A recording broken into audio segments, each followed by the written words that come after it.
Hello, friends, and welcome to Sleep Tight Stories.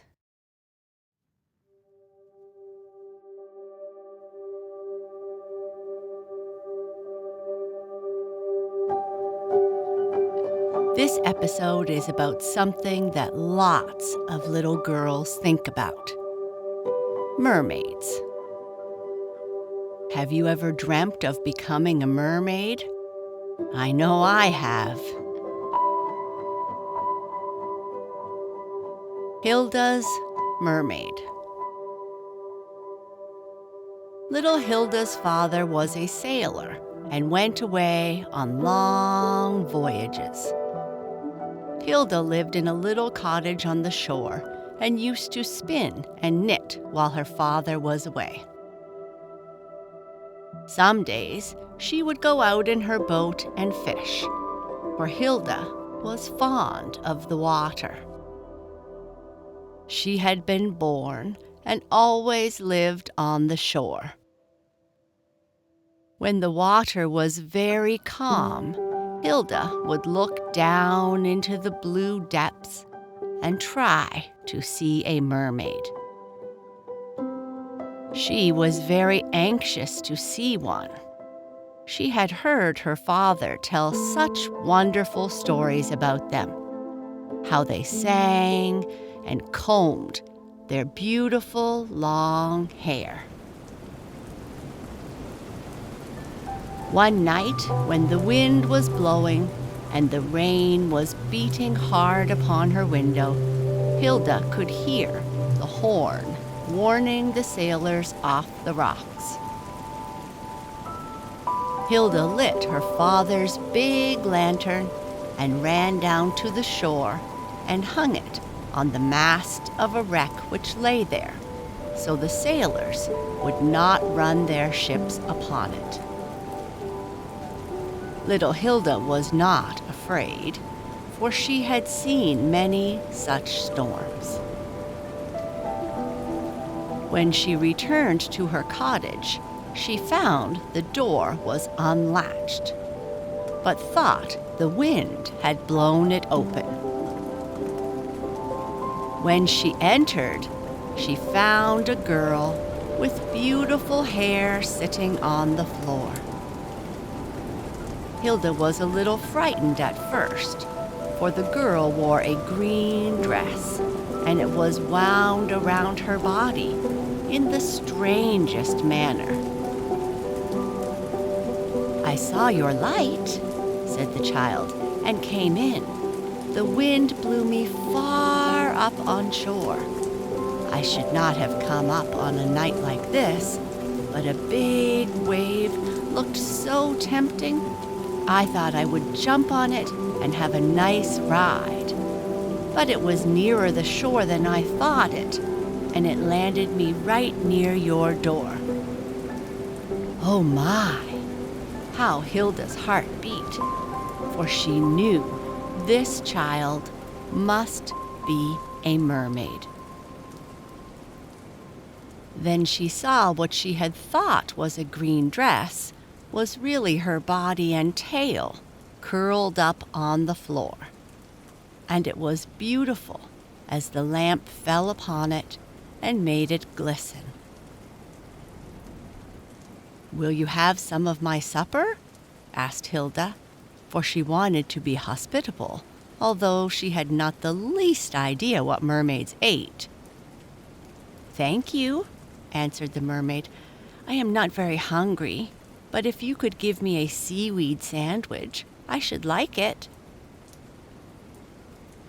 Poor Hilda did not know what to do, but she went to the closet and brought out some bread, which she spread with nice fresh butter, and filled a glass with milk.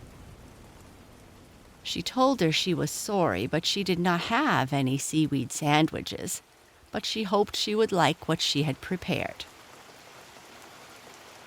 The little mermaid ate it, and Hilda was pleased. "Do you live here all the time?" she asked Hilda. "I should think you would be very warm and want to be in the water part of the time." Hilda told her she could not live in the water as she did, because her body was not like hers. "Oh, I am so sorry," replied the mermaid. "I hoped you would visit me sometime. We have such good times, my sister and I, under the sea." "Tell me about your home," said Hilda. "Come and sit beside me and I will," she replied. Hilda sat upon the floor by her side. The mermaid felt Hilda's clothes and thought it must be a bother to have so many clothes. "How can you swim?" the mermaid asked. Hilda told her she put on a bathing suit, but the mermaid thought that was a nuisance. "I will tell you about our house first," she began. "Our father Neptune lives in a beautiful castle at the bottom of the sea. It is built of mother of pearl. All around the castle grow beautiful green things, and it has fine white sand around it also. All my sisters live there, and we are always glad to get home after we have been at the top of the ocean. It is so nice and cool in our home. The wind never blows there, and the rain does not reach us." "You do not mind being wet by the rain, do you?" asked Hilda. "Oh, no," said the mermaid, "but the rain hurts us a little bit. It falls in little sharp points and feels like pebbles." "How do you know how pebbles feel?" Hilda asked. "Oh, sometimes the sea nymphs come and bother us. They throw pebbles and stir up the water so we cannot see." "Why would they do that?" asked Hilda. "They're just sea nymphs. We make the dogfish drive them away." "How do you find your way home after you have been at the top of the ocean?" asked Hilda. "Oh, when Father Neptune counts us and finds any missing, he sends a whale to spout. Sometimes he sends more than one, and we know where to dive when we see that." "What do you eat besides seaweed sandwiches?"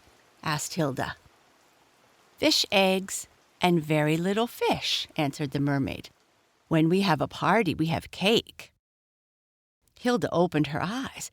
"Where do you get cake?" she asked. "We make it. We grind coral into flour and mix it with fish eggs. Then we put it in a shell and send a mermaid to the top of the ocean with it, and she holds it in the sun until it bakes. We go to the Gulf Stream and gather grapes, and we have sea foam and lemonade to drink." "Lemonade?" said Hilda. "Where do you get your lemons?" "Why, the sea lemon," replied the mermaid. "That is a small mussel-fish the color of a lemon." "What do you do at your parties? You cannot dance, can you?" said Hilda. "We swim to the music, circle around, and dive and glide." "But the music, where do you get musicians?" Hilda continued. "We have plenty of music," replied the mermaid. "The sea elephant trumpets for us. Then there is a pipefish. The swordfish runs the scales of the sea adder with his sword. The seashells blob, and altogether we have splendid music. But it is late, and we must not talk any more. Let's sleep now." So the little mermaid curled herself up, and soon they were both asleep. The sun shining in the window awakened Hilda the next morning, and she looked around her. The mermaid was not there. But Hilda was sure it had not been a dream, for she found pieces of seaweed on the floor.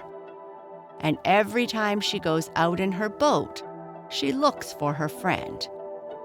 And when the whales spout, she knows they are telling the mermaids to come home.